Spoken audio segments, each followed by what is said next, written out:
Hello, everyone, and welcome to the 10-minute Bible lesson. Sometimes it's a little less, sometimes it's a little more. Well, we've been doing studying about Gideon. So God used Gideon and He raised him up. He was one He raised up as a judge to deliver the Israelites from the Midianites. And so that's kind of what we're talking about. Now, who was Gideon? Gideon was of the tribe of Manasseh. Now, Manasseh was one of the sons of Joseph, and Gideon was of the clan of the Abiezrites. And God had asked Gideon to be the one to use to be able to raise up his power and use it through his hand to deliver the Israelites out of the hand of the Midianites. And you know what Gideon did? Gideon said, you know what? I want you to show me a sign. Do you remember that? He asked God to show him a sign. I don't know that he was quite convinced that he could be the one that would be used by God to bring about this great victory. Do you remember what the sign was? Well, here was the sign. Gideon said, listen, I'm going to put out a fleece of wool. And here's what I'd like for you to do, God, as a sign. I want, when I get up the next morning, for that fleece to be wet and all around it to be dry. And if you'll do that, I'll know that you're going to do what you say. Well, that happened. God did that.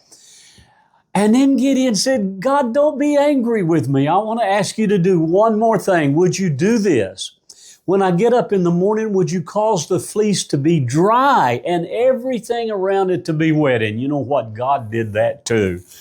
And I just thought that was really interesting. Now, God said this to Gideon, which was kind of interesting, and this is in Judges chapter 7, verse 2. And the Lord said to Gideon, the people who are with you are too many for me to give the Midianites into their hand, lest Israel claim glory for itself against me, saying, my own hand has saved me. Now, I don't think Gideon saw this coming. I think Gideon was just kind of wondering, how in the world is God going to do all of this? And all of a sudden, God says, listen, you've got too many people there, Gideon. And I'm pretty sure that Gideon wasn't praying and asking God. That wasn't part of his prayers. God, would you reduce the amount and the number of our forces? I'm not thinking that that's what Gideon was doing.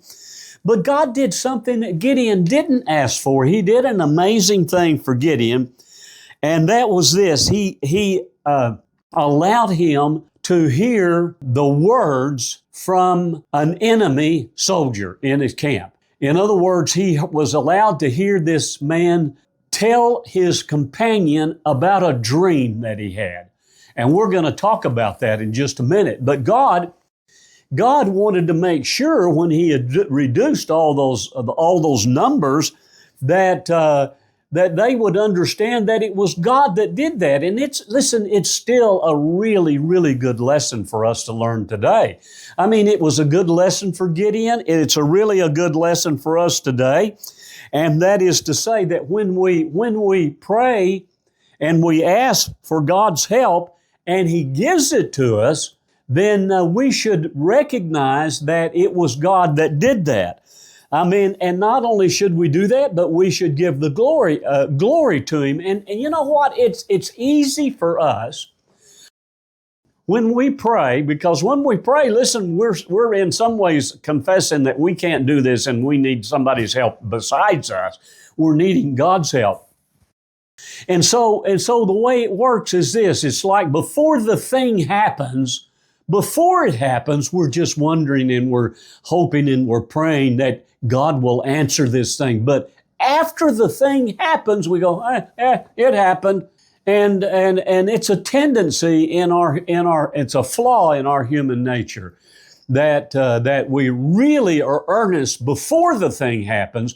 But after God causes it to happen, we're apt to not be so careful to remember to give God the praise and the glory. And I think that's really, really interesting because it looks different after the thing's done. For some reason, I don't know why it's that way, but it's just that way.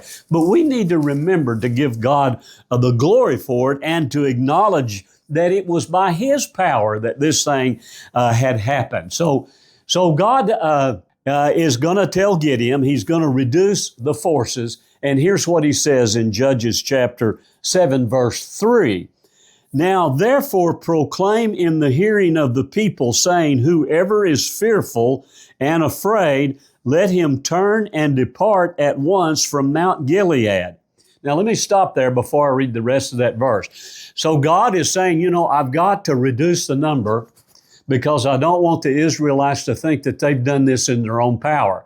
And so here's what he does. He said, if there's anyone that is afraid, let them depart. How many do you think departed when God said that? A handful? Well, let's read on. It says, and 22,000 of the people returned, and 10,000 remained. That's a little over 2/3 of the army left. And I thought that was really, really something. Now, you would just wonder, what was Gideon thinking when God, what are you doing? You're reducing my forces. And you're wondering, and then God says this, God says, Gideon, there's still too many for me to get the victory.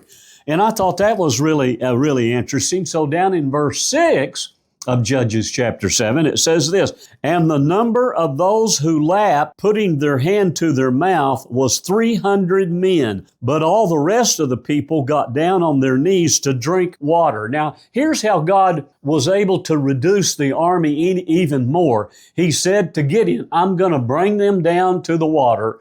And when I bring them down there, I'm going to put a test to them. And here's the test I'm going to give. The ones that get down on their hands and knees, and I guess they put their mouth right down in the water and start drinking. He says, I'm going to take those and move those. But the ones that go down and bend down and dip the water up and lap it, and it's almost like they're being watchful and they're looking around. He said, those are the ones that I'm going to use to defeat the Midianites. And guess how many it was? 300 people. So he reduced it by 22,000. Then he reduced it by another 9,700. Now there's only 300. To me, it's an amazing thing that God is going to do. So God is he told the rest of them, the 9,700, he said, just go back to your tent.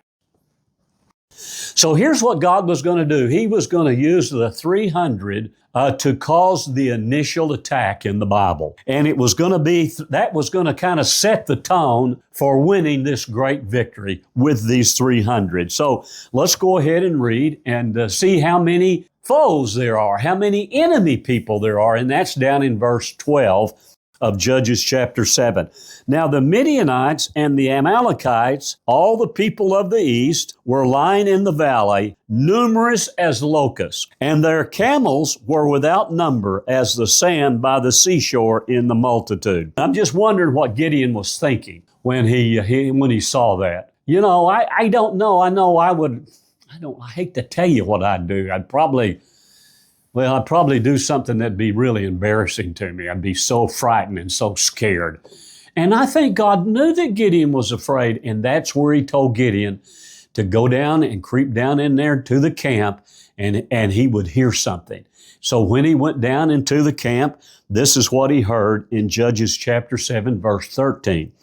And when Gideon had come, there was a man telling a dream to his companion. He said, I have had a dream. To my surprise, a loaf of barley bread tumbled into the camp of Midian, and it came to a tent and struck it so that it fell and overturned, and the tent collapsed. He's telling his friend about this dream that he's had. Now, how in the world did he have this dream? God gave that dream to him. I think that God was putting it in the minds and the heart of all of the enemy. He was working a plan that Gideon couldn't see, and he kind of let Gideon in on it. Now his companion, he said this. He says, this is nothing else but the sword of Gideon, the son of Joaz, a man of Israel. And he said, into his hand God has delivered Midian. That was the interpretation of it. I would just wonder, what do you think, or how do you think that Gideon responded when he heard that?